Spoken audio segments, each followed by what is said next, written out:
জালিয়াতি করে আপনাকে যে পরিষেবা তৈরি করা হলো বলে মারাত্মক অভিযোগ। কোর্টে কেস আছে, আমি একটা শব্দ বলবো। আপনি চেয়ারম্যানকে সহযোগিতা করলেন? কোনো কথাই বলবো না, সেটা ওদের থেকে জিজ্ঞেস করে না। আচ্ছা শোভনদেব দা, আমি সহযোগিতা করছি কিন্তু ওরা বলবে। নতুন যারা বলছেন যে তারাই তৃণমূল, তারা এখন ফ্রিজ করে দিতে বলছেন, এগুলো কি ঠিক?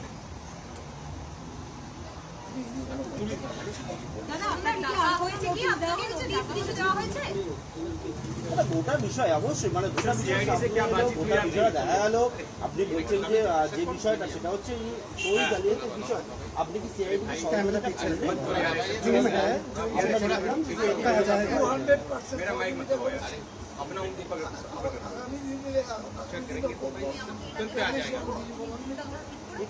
দলনেতা তৈরি করার ক্ষেত্রে একেবারে যে টানাপোড়েন শুরু হলো এই গোটা ইস্যুটাই, মানে আপনি তো এরকম মানে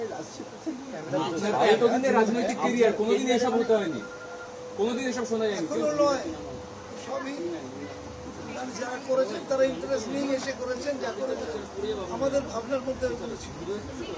যারা করেছেন কমপ্লেন করতে গেছেন স্পিকারের কাছে, তারাই এগুলো করে দিয়ে গেছেন। এটা আমাদের অবিশ্বাসের জায়গায় ছিল না কেউ, আমরা সকলকে বিশ্বাস করে মিটিংয়ে রেখেছিলাম।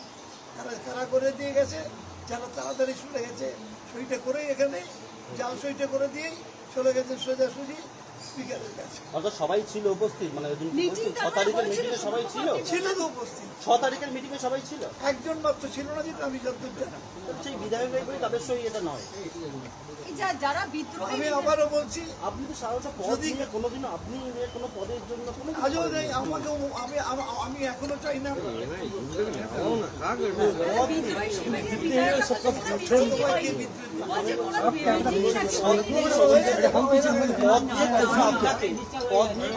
আমি কখনো কোনো অন্যায় জীবনে করিনি, কেন তো করিনি, কোনো অন্যায় জীবনে করিনি।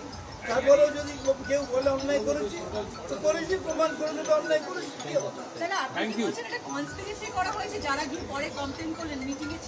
অবশ্যই অবশ্যই।